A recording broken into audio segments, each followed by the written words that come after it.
بسم اللہ الرحمن الرحیم۔ السلام علیکم ڈیئر اسٹوڈنٹس، آج ہم سیکنڈ ایئر کا تیسرا سبق نواب محسن الملک پڑھیں گے اور ان کے پیراگراف کی تشریح کے حوالے سے اسے ہم آج دیکھیں گے۔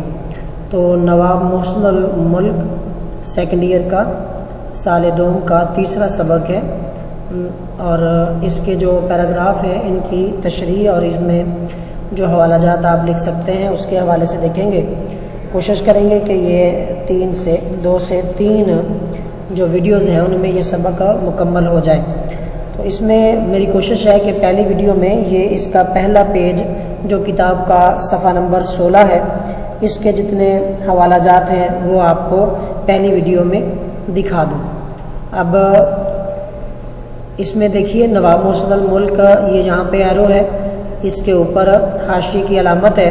جب آپ اس کے اسی پیج کے لاسٹ پہ جاتے ہیں تو حاشیہ اس کا لکھا ہوا ہے، یعنی نواب محسن الملک جو ہے اس کا اصل نام نہیں ہے بلکہ یہ اس کا خطاب ہے اور اس کا اصل نام سید مہدی علی خان ہے جو کہ 1837 کو پیدا ہوئے اور 1907 کو وفات ہے۔ یہ سر سید احمد خان کے قریبی ساتھیوں میں سے تھے۔ حیدرآباد دکن میں بورڈ آف ریونیو کے سربراہ رہے۔ سر سید کی وفات کے بعد علی گڑھ کالج کے سیکریٹری بنے اور اپنی ہوش مندی، تدبر اور محنت سے کالج کو یونیورسٹی کے درجے تک پہنچایا اور اسے ترقی کی راہ پر گامزن کیا۔ مسلم لیگ قائم ہوئی تو وہ اس کے جنرل سیکریٹری منتخب ہوئے۔ مسلمانان ہند پر ان کے بڑے احسانات ہیں۔ یہ ان کا تعارف ہے نواب محسن الملک کا۔ اب یہ جو اس کی کتاب کی جو عبارت ہے اس کی اگر ریڈنگ کریں گے تو قدرت نے نواب محسن الملک مرحوم کو بہت سی خوبیاں عطا کی تھیں۔ وجاہت، ذہانت، خوش بیانی اور فیاضی ان کی ایسی عام اور ممتاز صفات تھیں کہ ایک راہ چلتا بھی چند منٹ کی بات چیت میں معلوم کر لیتا تھا۔ وجاہت کہتے ہیں اس کی پرسنالٹی کو، یعنی وجیح تھے، ذہین تھے اور خوش کلام تھے اور سخی تھے۔ یہ اس کی ایک عام خصوصیات تھی جو کہ چند منٹ میں ان کے ساتھ اگر کوئی گزارے تو یہ خصوصیات بالکل نمایاں ہو کے اس کے سامنے آ جاتی ہیں۔ اب آگے لکھتا ہے جی، خطاب یا نام اٹکل سے رکھ دیے جاتے ہیں، مسمہ کی خصوصیات کا ان میں مطلق لحاظ نہیں ہوتا۔ اب جو خطاب ہوتا ہے یعنی جو گورنمنٹ کسی کو خطاب دیتی ہے، نام دیتی ہے، تو وہ ایسے اندازے سے رکھ دیے جاتے ہیں۔ اس میں جس کو وہ نام دیا جا رہا ہے اس میں خصوصیات کیا ہیں، اس کا مطلق یعنی ہرگز لحاظ نہیں ہوتا۔ نام رکھتے وقت تو ممکن ہی نہیں، لیکن جب بچہ پیدا ہوتا ہے اس کا نام رکھا جائے تو تب تو یہ ممکن ہی نہیں ہے کہ جو نام اس کا رکھا جائے اس نام کے مطابق اس کے اندر خصوصیات ہیں بھی یا نہیں۔ عطائے خطاب کے وقت بھی اس کا خیال نہیں کیا جاتا۔ بچے کا جب نام رکھا جاتا ہے تب تو یہ ممکن نہیں کہ ہم اس کو دیکھ سکیں کہ بڑا ہو کے اس میں کیا خصوصیات ہوں گی، اسی کے مطابق اس کا نام رکھا جائے۔ تو کہتا ہے جب ممکن تھا تب بھی اس کا خیال نہیں رکھا جاتا، یعنی جب خطاب دیا جاتا ہے، خطاب تو وہ جب بڑا ہو جاتا ہے اس کی خصوصیات سامنے آ جاتی ہیں پھر خطاب دیا جاتا ہے تو اس میں بھی یہ لحاظ نہیں کیا جاتا۔ لیکن محسن الملک کا خطاب ان کے لیے بہت ہی موزوں نکلا، یہ بہت ہی مناسب تھا۔ محسن الملک مطلب یہ ہے کہ اپنے ملک پر احسان کرنے والا، تو یہ جو نام اس کو دیا، خطاب دیا، یہ واقعتاً اس کے اندر یہ خصوصیات تھیں کہ اپنے ملک اور قوم پر اس کے بڑے احسانات ہیں۔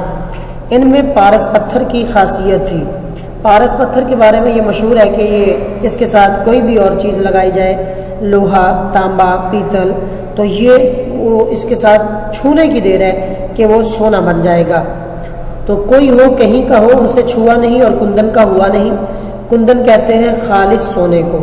تو کہتے ہیں کہ محسن الملک کے اندر بھی پارس پتھر کی خاصیت تھی۔ جیسے پارس پتھر کے ساتھ چاہے لوہا ہو یا پیتل ہو، تانبا ہو، اس کے ساتھ مس کرے تو وہ سونا بن جاتا ہے، کندن بن جاتا ہے۔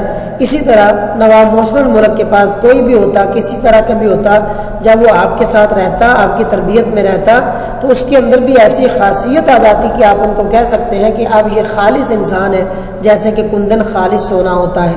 یعنی ان کے اندر اخلاق حسنہ اور اخلاق حمیدہ کی صفات پیدا ہو جاتی۔ اگر کسی نے سلام بھی کر لیا تو ان پر اس کا بار رہتا تھا۔ بار رہنا، بار وزن کو کہتے ہیں۔ مطلب یہ ہے کہ اگر کوئی انہیں سلام بھی کرتا تو وہ اس کا احسان سمجھتے اور اس سلام کا بدلہ دینا وہ ضرور اپنے اوپر فرض کر لیتے، اور جب تک اس کا معاوضہ نہ کر لیتے انہیں چین نہ آتا، یہاں تک کہ وہ اپنے دشمن کو بھی نہ بھولتے تھے اور یہ میں ذاتی علم سے کہتا ہوں کہ وہ بھی ان کے زیر بار منت تھے. یعنی وہ کہتا ہے کہ یہ مجھے پتہ ہے خود بھی کہ وہ جو دشمن ہوتے تھے ان کے ساتھ بھی وہ بڑا حسن سلوک کرتے اور دشمن بھی اس کے احسان مند رہتے.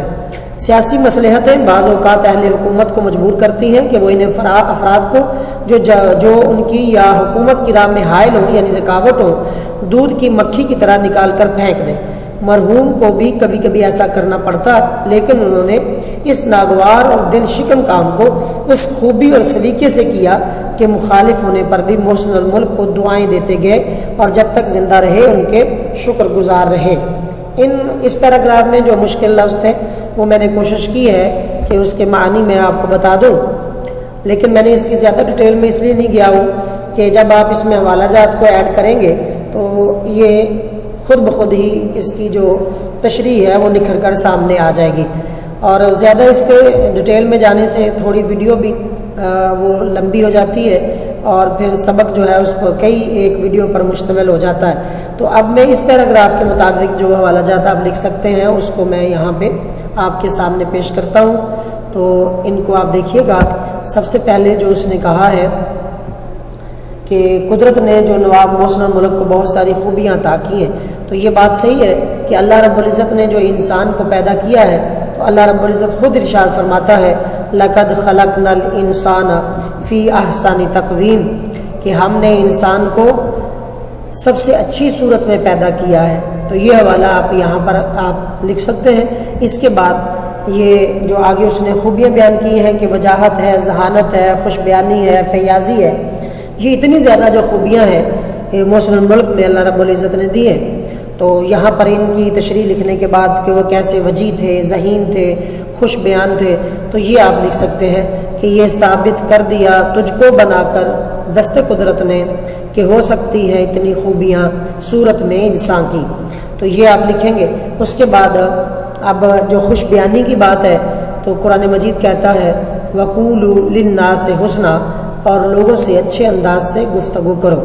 تو یہ آپ کی خوش کلامی، خوش بیانی کے بارے میں قرآن مجید کا حوالہ دے سکتے ہیں. پھر حدیث مبارک ہے کہ خوش کلامی زبان کا صدقہ ہے. اور پھر یہ آپ کی فرسٹ ایئر کی اسلامیات کی کتاب میں بھی لکھا ہوا تھا اس کا مفہوم کہ خوش کلامی جنت کی اور بد کلامی جہنم کی نشاندہی کرتی ہے. تو یہ آپ اس میں لکھ سکتے ہیں. اس کے ساتھ ہی یہ پیراگراف کے اتنے حوالہ جات جب آپ نے لکھ لیے، اب اس کے بعد جو نیکسٹ پیراگراف ہے وہ جوہر قابل تھے مگر موقع کی طاق میں تھے. حیدرآباد میں ان کی سیاستدانی یعنی سیاست کو سمجھنا، تدبر یعنی ان کا ایک دانشوری اور انتظامی قابلیت کے جوہر کھلے. یعنی ان کی یہ جو خصوصیات تھیں، یہ خاصیتیں تھیں، وہ کھل کر سامنے آئیں.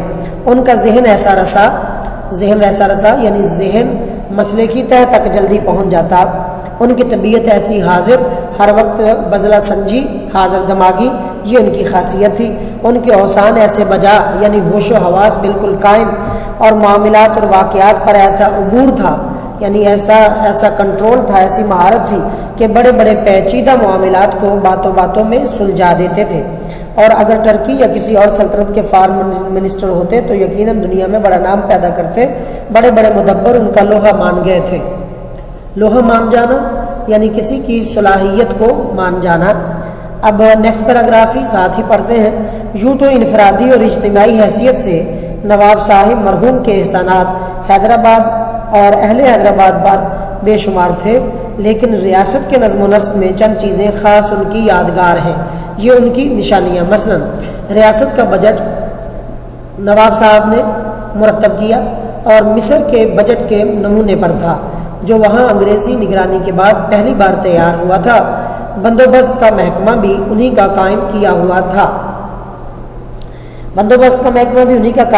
ہوا ہے جس نے اراضی کی پیمائش کا کام کیا. اس کے علاوہ فنانس اور مال گزاری میں بہت سی اصلاحیں کی جن کی تفصیل کا یہ موقع نہیں، یہ ان کے سوانح نویس کا کام ہے. اب اس میں انہوں نے کہا ہے کہ جو ہم سمجھتے ہیں کہ انگریز ہر کام کو بڑے مناسب طریقے سے کرتا ہے، تو کہتے ہیں مصر میں جب انگریز کی نگرانی میں بجٹ تیار ہوا بالکل اسی نمونے پر حیدرآباد میں ریاست حیدرآباد کا جو بجٹ تیار کیا تھا وہ نواب صاحب نے کیا تھا. اور بالکل وہ جیسے انگریز نے اپنی نگرانی میں کروایا ایسا ہی تھا. یعنی اگر آپ یہ سمجھتے ہیں کہ انگریز بڑے ایسی چیزوں کو سمجھتے ہیں تو وہ کہنا چاہتا ہے کہ نواب محسن الملک بھی کسی طرح سے کسی سے کم نہیں تھے. پھر بندوبست کا محکمہ ہوتا ہے جو زمینوں کی پیمائش اس کا ریکارڈ رکھتا ہے، جیسے آج کل ہمارے لینڈ ریکارڈ کا محکمہ ہے. اور پھر فنانس، یہ خزانہ اور مال گزاری یعنی ریونیو جو اکٹھا ہوتا ہے، جو زرعی زمین پہ مالیہ ہوتا ہے، تو اس میں بہت ساری انہوں نے درستیاں کی تھی. یہ جو پیراگراف میں نے آپ کے سامنے پڑھے ہیں ان میں حوالہ جات کی اگر بات کریں تو ہم لکھ سکتے ہیں جیسے انہوں نے کہا ہے. یہ والا جو پیراگراف تھا یہ آپ اس سے پہلے جو ہے نا کہ جو حکومت کے مخالفت میں راستے میں روڑے اٹکاتے ہیں تو ان کو لوگ باہر نکال پھینکتے ہیں، اور محسن الملک بھی ایسا کرتے تھے. تو یہ والا حوالہ جو ہے نا اس پیراگراف میں ہے جو پچھلے پیراگراف میں تھا کہ نقصان کرے نقصان ملے، احسان کرے احسان ملے، جو جیسا جس کے ساتھ کرے پھر ویسا ہی اس کو آن ملے. تو یہ آپ اس میں لکھ سکتے ہیں. پھر یہ جو انہوں نے کہا کہ ان کی جو قابلیت کے جوہر تھے ان کے اندر کتنا سیاستدانی تھی، تدبر تھا، انتظامی قابلیت تھی، ذہن رسا تھا، طبیعت حاضر تھی، اوسان بجا تھے، معاملات اور واقعات پر عبور تھا. اس میں آپ یہ لکھ سکتے ہیں کہ عقل و ہنر، تمیز و جان و ایمان، اس ایک کف خاک کو کیا کیا بخشا. یعنی اللہ رب العزت نے یہ اتنی نعمتیں دی ہیں بندے کو کہ عقل دی ہے، ہنر دیا ہے، تمیز دی ہے، جان دی ہے، ایمان دیا ہے. اور یہ ایک جو کف خاک یعنی انسان جو مٹی کی ایک مٹھی سے بنا ہے، اس کو اللہ رب العزت نے جو قوت باطنیہ دی ہوئی ہے، جو عقل و شعور دیا ہوا ہے، وہ کس قدر کیا کیا چیزیں جو ہے اللہ رب العزت نے اس کو عطا کی ہیں. تو یہ تشریح کرتے ہوئے اس حوالے کو اس میں ایڈ کریں گے. پھر آپ نیکسٹ پیراگراف جو ہے یہ حیدرآباد میں بڑے بڑے لوگ آئے اور گئے. یہ میرا خیال ہے کہ یہ نیکسٹ ویڈیو میں ابھی میں اس پہ ریکارڈنگ کروں گا. یہیں پر اس کو ختم کرتے ہیں یہیں پر. تو یہ آپ 2 حوالہ جات اس میں لکھنے کے بعد نیکسٹ پیراگراف انشاءاللہ نیکسٹ ویڈیو میں آ رہا ہے.